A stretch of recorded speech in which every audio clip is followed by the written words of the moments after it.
All right, guys. Let's start talking about this spell work. So I want to use long division.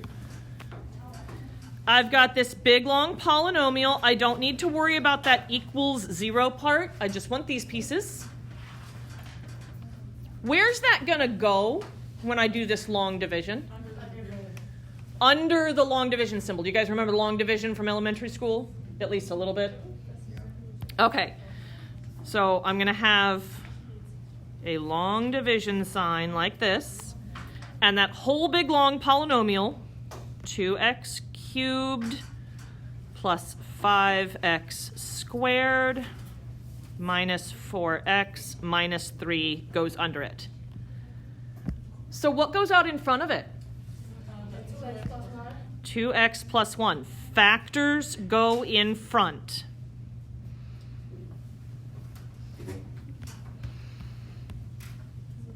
(2x plus 1).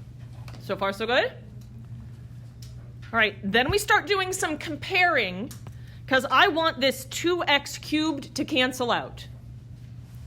I'm going to put something up on top. I don't know what that something is yet. I'm going to distribute it to those pieces out in front, that 2x plus 1. Then I'm going to subtract it, and I want that 2x cubed to cancel. So I need to know what I need to distribute to this 2x to make that 2x cubed cancel. I'm going to bring the 2x cubed off to the side. I'm actually going to divide it by that 2x, by that piece out in front. We did it Monday. Oh, that's what I meant. Mm-hmm. Yep. What happens when I divide those two? What do I get? You get x squared. X squared. The 2's will cancel. I get x squared. This is the part that I put up on top. Guys, if you got music going, please turn it off. I can hear it all the way up here. So I put that x squared up on top. Then we distribute that. What am I distributing it to? 2x plus 1. Both of these pieces right here, we distribute. So what is x squared times 2x? 2x cubed. So I put that right here. What is x squared times 1? X squared. X squared. So I have these two things from distributing. When we do long division, after we do that multiplying, what do? Subtract it. Subtract it. I want to subtract both of those things. So I'm going to put a minus sign in front of both of them. So far, so good? What is 2x cubed minus 2x cubed? Cancels out. That front piece should always cancel. If it doesn't cancel, you put the wrong thing up on top. What is 5x squared minus x squared? 4x squared. And then I'm going to bring down this minus 4x, and I'm going to bring down this minus 3. Yes, absolutely. And then we start this process all over again. Now I'm going to want that 4x squared to cancel out. So I'm looking at this 4x squared here. What would I multiply 2x by to get 4x squared? 2x. So I'm bringing it off to the side. 4x squared, I'm dividing it by that 2x. I get 2x. This is what goes up on top. Is that a positive or a negative 2x? Positive. So I'm going to put plus 2x up on top. So far, so good? What do I do with that new thing up on top now? You distribute it? We distribute it. Anytime we put something new up on top, we distribute it and then we subtract. So what's 2x times 2x? 4x squared. What's 2x times 1? 2x. What am I going to do with both of these things now that I've distributed? Subtract. So I put a minus in front of both of them. 4x squared minus 4x squared? Yeah. Cancels out. Remember, That front part should cancel each time, or else you put the wrong thing up on top. So what is negative 4x minus 2x? Negative 6x. And I'm going to bring down this minus 3. Last time through, starting back at the beginning, I'm comparing. I want this minus 6x to cancel. What would you multiply 2x by to make a minus 6x? Do I need the x? No. Negative 6x divided by 2x is just negative 3. That's what I'm going to put up on top. So do I put plus 3 or minus 3? Minus 3 because it was a negative. What do I do with that now? Distribute. And after we distribute, we always subtract. Yep. Negative 3 times 2x. Negative 6x. Negative 3 times 1. Negative 3. When I go to subtract this, what do you notice about both of those numbers already? They don't cancel out because negative 3 plus negative, yeah. Turn them positive, because when I subtract something that's already negative, it turns positive. Negative 6x plus 6x. That cancels. Negative 3 plus 3. That cancels. So what would that give me in the end? 0. What do we call that 0 there? Remainder. That remainder, when you do long division, should always come out to be a 0. If it doesn't come out to be a 0, you've made a mistake somewhere in the process. All right, so at the beginning, they gave us 2x plus 1 as a factor. And now we have this part up on top. I have x squared plus 2x minus 3. I'm trying to find the roots the x-intercepts. What do I need to do to that x squared plus 2x minus 3 to find the x-intercepts? Yeah, I'm going to need to factor this.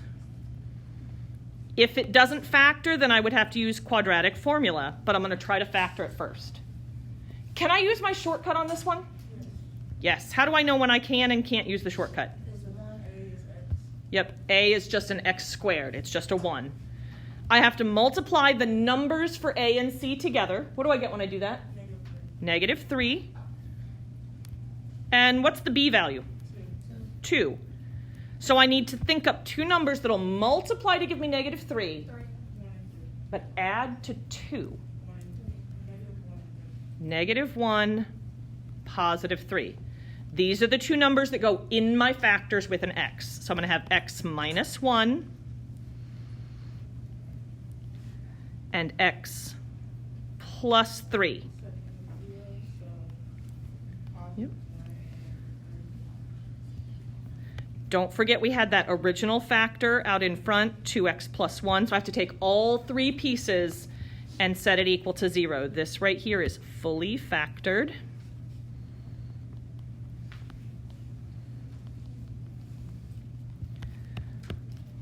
So 2x plus 1 equals 0. X minus 1 equals 0. X plus 3 equals 0. What are the two easy ones? The two that are on the right, so like the middle and the far right? X plus 3, X minus 2. The other one is negative 1 over 2. So I'm going to subtract 3 here. We get x is negative 3. Here I would add 1 to both sides. I get that x is positive 1. What do I do with the 2x plus 1? One on both sides, and then you divide by 2. Yeah. X equals negative 1. Yep. First we subtract, then we divide. So x is negative 1/2. These pieces right here, these are my roots. Nice work. All right, number 2. Number 2 says to use synthetic division. If you didn't watch the video yesterday, you don't know what synthetic division is. We're going to go over it right now. In long division, I needed a factor, right? The factor goes out in front. In synthetic division, I don't use a factor. I use a root.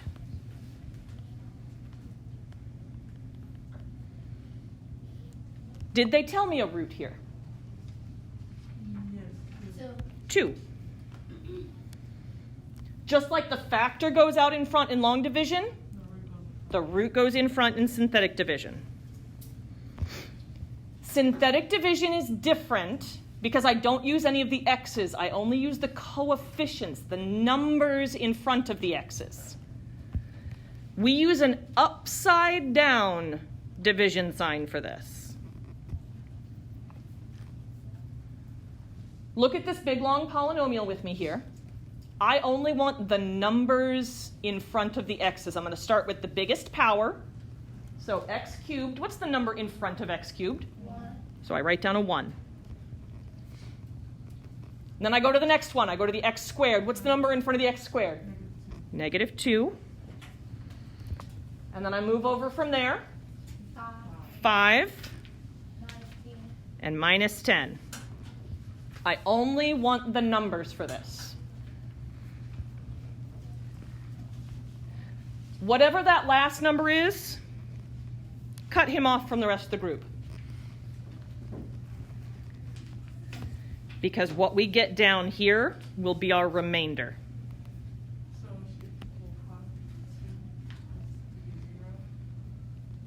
My remainder, I want to be a what? 0. A 0. We'll get it there, but that means it's going to have to cancel out with that -10. You didn't put the plus between the 2 and the 5. You are right. I did not put a plus. I just want the numbers. So if I just put 5, we know it's a positive 5. So you don't have to put the plus. You do not have to put the plus. You do have to put minuses so that we know it's a negative number. But you don't have to put pluses for positives. Let me scoot it apart then.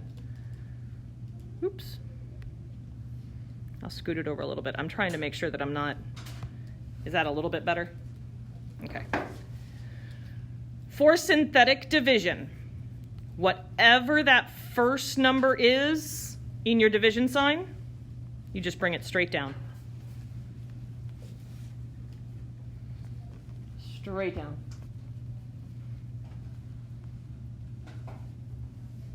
In long division, after we had something up on top, what did we do with it? We distribute? We distributed, right? We had something up on top and then we would distribute. I'm going to do the same type of thing here. I'm going to multiply these 2 together. What's 2 times 1? 2. I'm going to write that down right here. And we're going to add these. What's -2 plus 2? 0. Every time I get a new number on the bottom, I'm going to multiply it by my root. 0. I get 0. I'm going to write that answer right here. 5. And then I'm going to add it to what's up above. You said I get 5 when I do that? I have a new number down on the bottom, so what am I doing? The same thing? Same thing. Distribute my root to that. What's 2 times 5? When I add these 2 together, what happens? Cancel. Cancels out. I get that 0 remainder that I was looking for. All right, so cool. 1, 0, 5. Now I have to figure out what that 1, 0, and 5 mean. These things right here, the 1, the -2, the 5, and the -10, we got those from the coefficients right here, right? This 1, 0, and 5, those are the coefficients on what I would have gotten up here if I had done long division.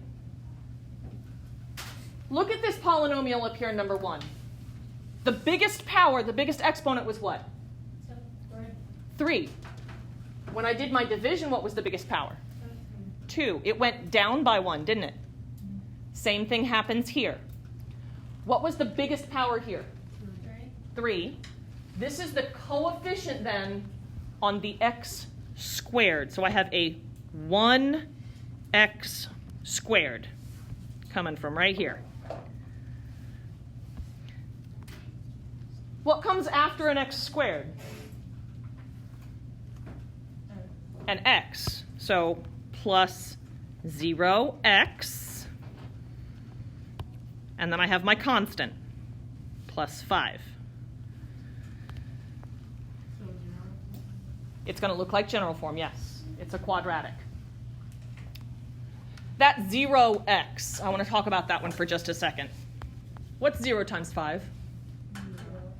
What's 0 times 10? 0. What's 0 times a million? 0. What's 0 times x? 0. So whenever I see a 0x, it's just a 0. So I have 1x squared plus 0 plus 5. That only works because it was a 0 out in front. If I had any other number, it would have to stay in front of an x. So when you combine like terms? Yes. What do I get when I combine those like terms together? 5. So I have x squared plus 5. I'm trying to find the x-intercepts of this. So what would I need to do to this thing to find the x-intercepts? Yeah, I would need to factor this, right? Can I use a shortcut on something like this? Yeah. Okay, so let's think about our x. I need two numbers that multiply to what? 5 and add to 0. 0. Because my b term, remember, was a 0. What multiplies to 5 and adds to 0? Nothing. So does this factor? No, does not factor. So how are we going to find the x-intercepts of this if it does not factor? Oh, don't you do the plus and minus?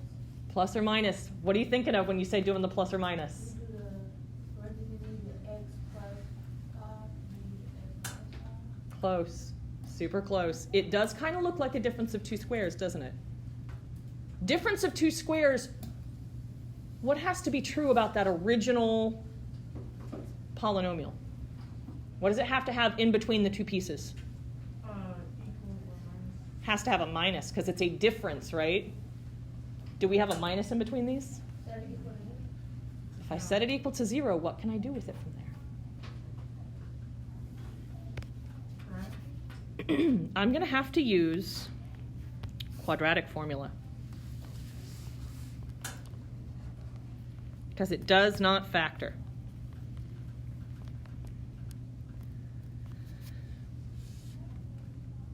And we're actually going to stop on the bell work right here because that rolls us right into our lesson today. We're going to talk about how to use quadratic formula on problems like this right here. So I want you guys to flip forward in your books to page 275. We're going to do a real brief review of this, and we're going to continue practicing tomorrow. Technically, nothing that's coming at you today is brand new. Technically, we've done this all before, but we haven't done a lot of it since August. But that means it's really great final exam review, right? It reaches all the way back to stuff that we did way back then. Looking at these three pictures, how many x-intercepts does the far right-hand picture have?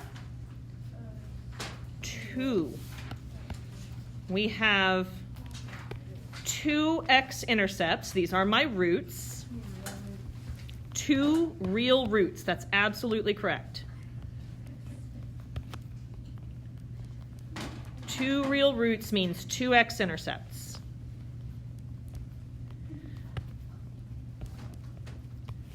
Look inside this box. I think on your paper it's a dark gray box. Do you guys see where it says b squared minus 4ac?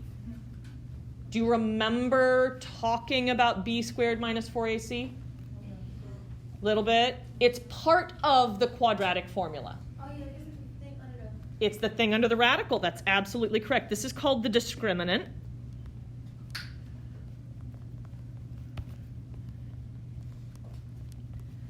And inside this gray box, it says if I see a graph that has two x-intercepts, two real roots, what type of number is the discriminant? Zero. It says it's equal to 0? No, what? Greater than. It has to be a positive number. If it's bigger than 0, then it is a positive number. So far, so good? All right. Look at that middle graph. How many x-intercepts does that have? 1. So we have one real root.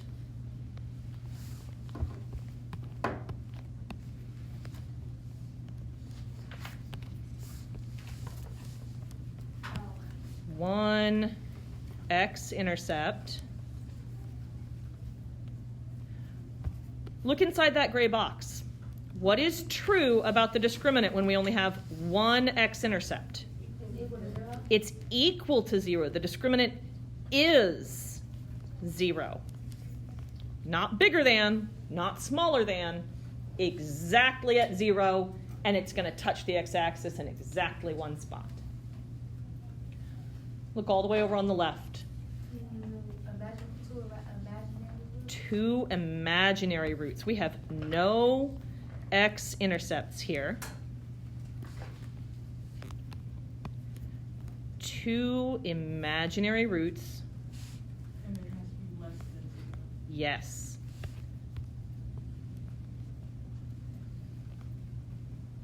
What types of numbers are less than 0? Negatives. So when we do the discriminant, if we get a negative number, it's going to have two imaginary roots.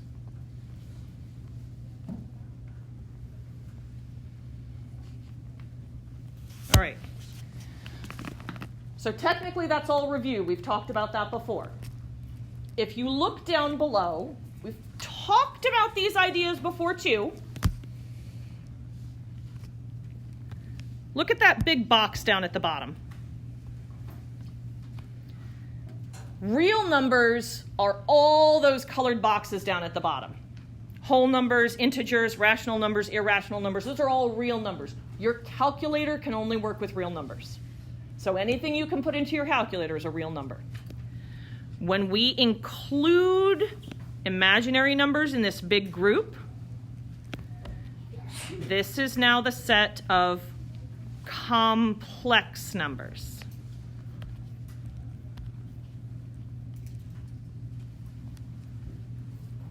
Complex numbers are all the real numbers that you know, and then we're also going to include the imaginaries. How do I know if something is an imaginary number again? It has an I next to it.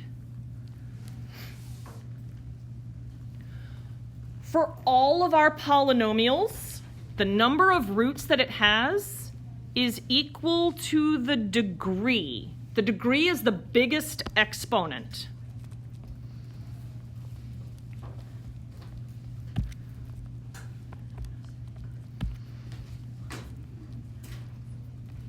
Biggest exponent. And I've hinted at this. We've talked about this throughout the semester. I always tell you, like, if it's an x squared, we have two. How many answers? 2. If it's x cubed, how many answers are we going to have?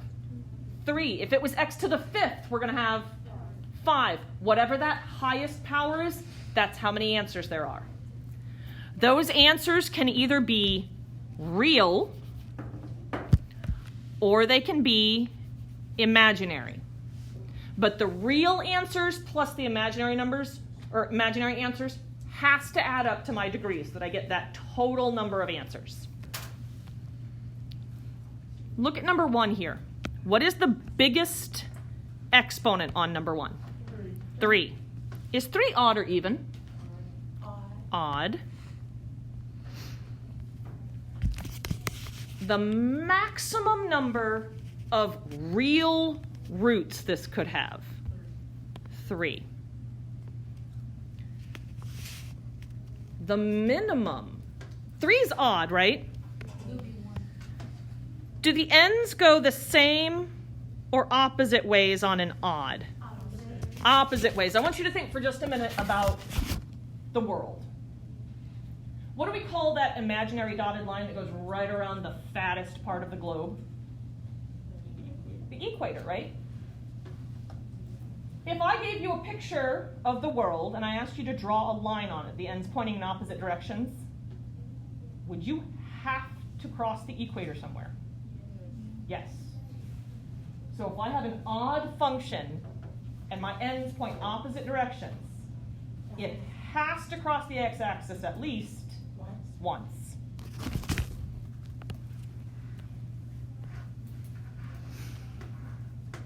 All right, now this third part of the question.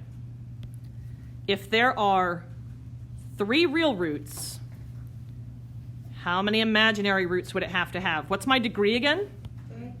3. So here's my degree. The real roots plus the imaginary roots has to equal my degree. How many real roots are we pretending this has? 3. There's my real roots. So 3 plus what would give me a degree of 3? 0. So if there are 3 real roots, then there would be no imaginary roots.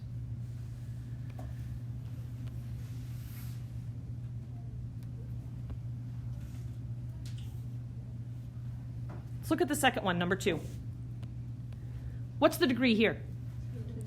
2. Is that odd or even? Even. What would be the maximum number of real roots? 2.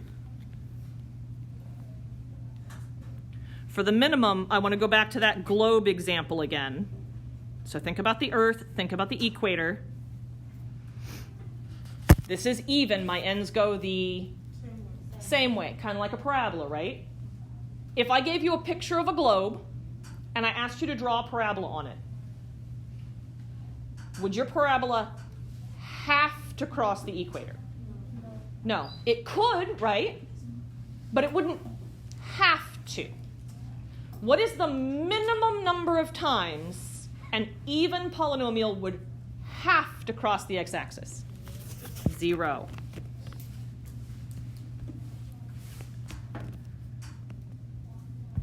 All right, now let's try this. We're going to pretend that this polynomial function here has 0 real roots. So how many imaginary roots would it have? 2. Why? 2, because if the real roots is 0, 2 plus 0 is 2. That is absolutely correct. It has to equal my degree, and our degree was 2.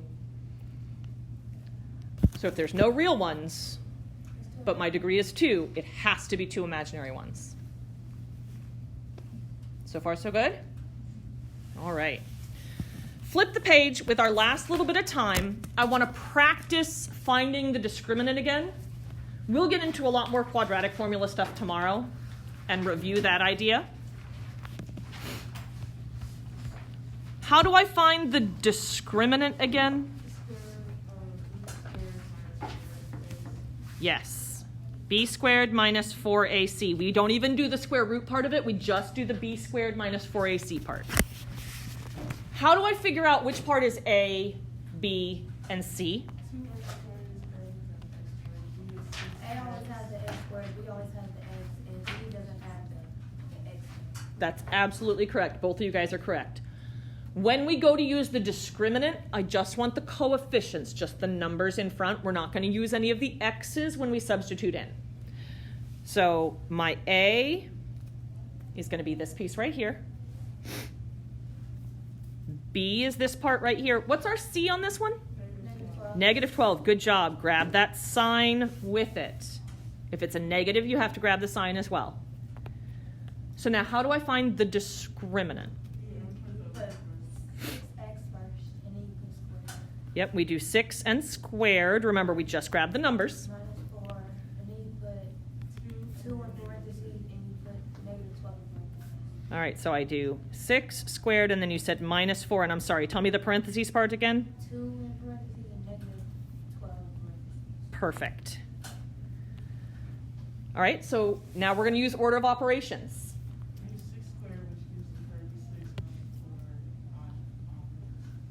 36 minus, can I do the 4 times 2? Yeah. What is 4 times 2? -8. So I have 4 times -8, but then that still gets multiplied to the -12, right? It's going to come out as a positive. In fact, it comes out as positive what? 96. 96. What do I get when I add 36 and 96 together?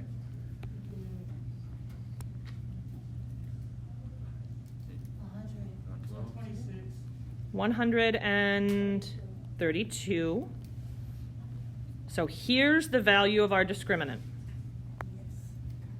Is that a positive number or a negative number? Positive. Positive. So my justification over here is that we have a positive discriminant. If I have a positive discriminant, how many and what type of roots will I have? 2 real roots.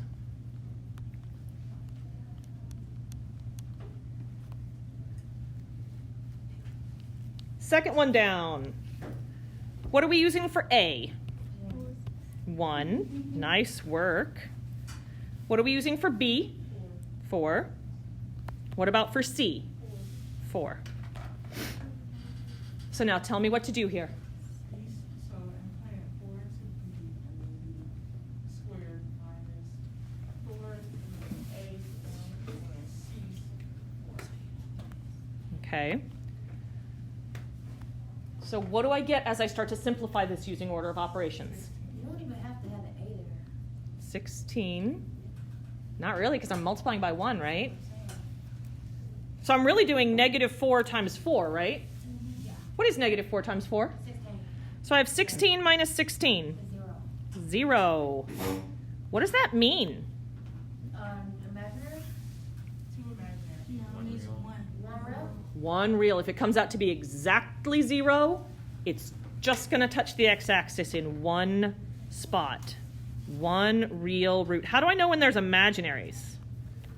Negative? Negative. The discriminant is 0 is my justification here. What are the A, B, and C on the third one down? 5, -2, and 25. So it's -2 squared minus 4, and then times 5 times 25. -2 squared minus 4 times 5 times 25. Okay. 4. Good job, guys. This is probably the first group of students I've ever had where you don't immediately shout out something wrong that I don't even want to repeat. What do you think I hear that's wrong all the time? -4. It's not -4 though, because to square something means It's always positive. multiply it by itself, so it's always going to be positive. So 4, will this be a plus or a minus? Minus. I'm going to do 4 times 5 first. What's that? -20, but then that still gets multiplied by that 25, right? -500. Holy cow. Okay. 4 minus 500. 496? Positive. No, That's a negative. 95. That is a oh, you said 95. No, 96. No, that's not negative. Why is it a negative? Because the 500, the biggest number is negative. The biggest number is negative. So what does that mean then? That is 0 real roots. 0 real roots, so it is 2 imaginary. 2 imaginary roots.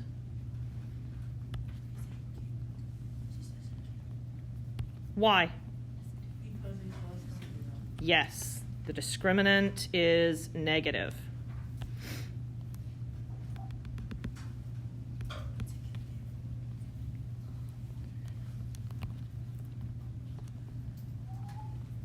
I want you guys to do that last one on your own. Find the discriminant. What would that mean about the number and type of roots?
How many and what type of roots? So real. 2 real roots. Why? Positive discriminant. Positive discriminant. What was that discriminant? 105. 105. Nice work.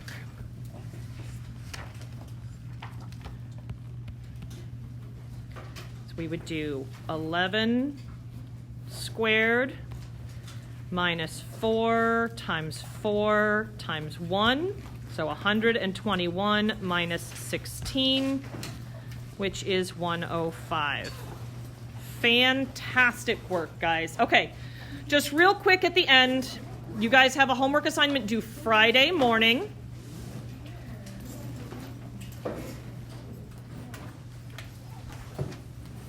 Friday morning is when your next assignment's due. That's your next to last assignment, by the way, for the whole semester. Regular homework. Tomorrow, we're going to continue practicing with quadratic formula, and we're going to bring that all together with our long division, synthetic division, finding all the roots. We are going to practice that tomorrow, Friday, and Monday. Starting next Tuesday, we will begin formally reviewing for your final exam.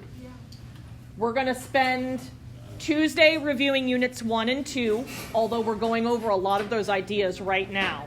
We did quadratic formula in Unit 1. Unit 2 is when we talked about parabolas and factoring and graphing parabolas. Stick with me for just a minute, guys. Then we'll review Unit 3 and 4, Unit 5, and then the week of finals, we'll review the stuff that we did right now in this last unit so that we get another refresher on that. On the final exam, you guys will get a cheat sheet. One side of a full-size sheet of paper. I will give you that piece of paper and we'll talk about the parameters for that. There's really only 2 rules about it. 1, you can't tape or glue anything to it. And 2, it has to be your own handwriting. Those are really the only 2 rules for it. Other than that, you can put whatever you want to on there. Have a good one, guys.